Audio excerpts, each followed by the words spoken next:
2025年4月23號係世界讀書日。世界讀書日嘅宗旨就係為咗推動更加多嘅人去閱讀同埋寫作，希望所有人都可以尊重同埋感謝為人類文明做出巨大貢獻嘅文學、文化、科學思想嘅大師們，亦都可以保護智慧財產權。而今年世界讀書日嘅影片就從一個新穎嘅角度去睇呢啲承載住知識嘅載體，分享一啲關於書籍本身嘅冷知識啦。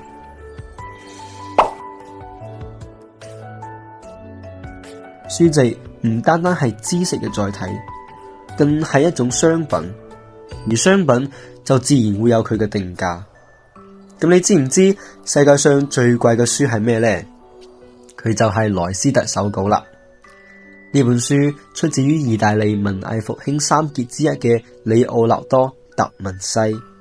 佢甚至被稱為人類歷史上罕見嘅全能天才。想必大家對佢最熟悉嘅作品就係蒙羅麗莎同埋最後的晚餐啦。而萊斯特手稿係1506年至到1510年之間，達文西喺米蘭寫低嘅研究手稿，一共有18頁，其中包含咗豐富嘅配文插圖，從天文學到地質學、水文學、考古學，甚至光學，無奇不有。而學科嘅發明發現更加係數之不盡。喺31年前，亦即係1994年嘅時候，由曾經嘅世界首富微軟影創始人比爾蓋茲以3080萬美元拍得，而家亦都係保持住私人收藏書籍嘅最高成交紀錄。如果以當時美元嘅購買力放喺今日，亦即係話萊斯特手稿起碼價值1.3億美元以上，換算成澳門幣相當於10.4億。大家可以感受下呢個係幾咁驚人嘅價格。因此萊斯特手稿世界上最貴嘅書嘅地位至今仍然難以動搖。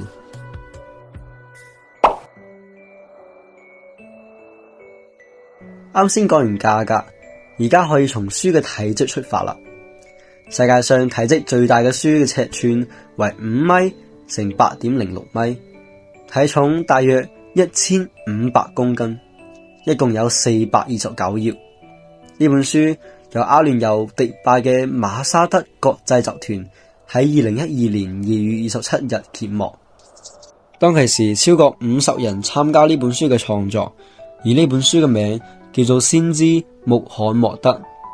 係伊斯蘭嘅先知一生成就以及伊斯蘭教對國際同埋人道主義影響嘅編輯，係俾吉尼斯世界紀錄認證嘅世界上體積最巨大嘅書。大家可以從視頻中感受到呢本書嘅巨大，係需要由專人嚟負責翻譯㗎。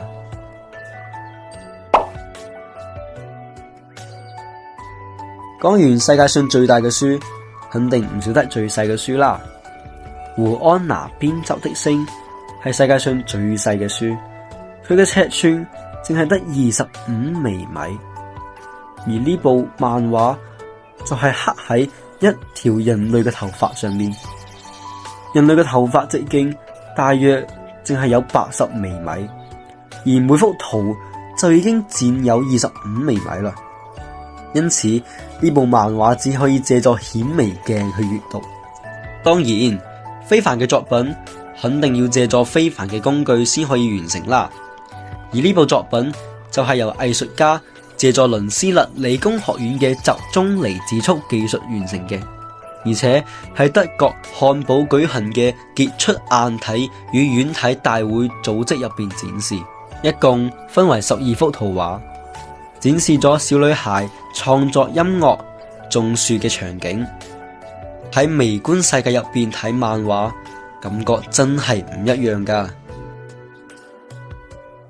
順帶一提，喺胡安娜編輯的星出現之前，喺1952年印刷嘅古騰堡聖經微型版曾經係世界上最細嘅書。呢本書係採用咗超精細製版印刷技術嘅微型書，尺寸淨係得0.5乘0.5乘0.2厘米。呢本微型書唔單單印刷精美，而且傳世稀少，極有歷史紀念嘅意義。最後再宣傳一下由文化局舉辦嘅2024至2025學年嘅閱讀學生獎勵計劃，對象係由小4至到高3學生。活動嘅日期係由2024年9月1日至到2025年5月31日。呢個活動嘅方式分為校外閱讀同埋校內閱讀。而校外閱讀就係透過文化局讀者登記證進出公共圖書館嘅逗留時數以及借書嘅數量呢兩種方式去獲得閱讀嘅點數，而累積獲得點數最高嘅前100名學生就可以獲得相應嘅獎勵。除咗獎狀之外，仲包括本地遊樂體驗券、300蚊嘅運動用品禮券以及200蚊嘅書券。其中公共圖書館就包括澳門中央圖書館、沙梨頭圖書館、河東圖書館、氹仔圖書館等等10幾間俾同學選擇。而校內閱讀就係統計學生嘅借閱圖書次數、參與校內閱讀活動嘅積極性、協助圖書館等等事務嘅多個方面進行考量。而最後獲得最佳閱讀生嘅名單嘅學生就可以獲得獎狀以及200蚊禮券。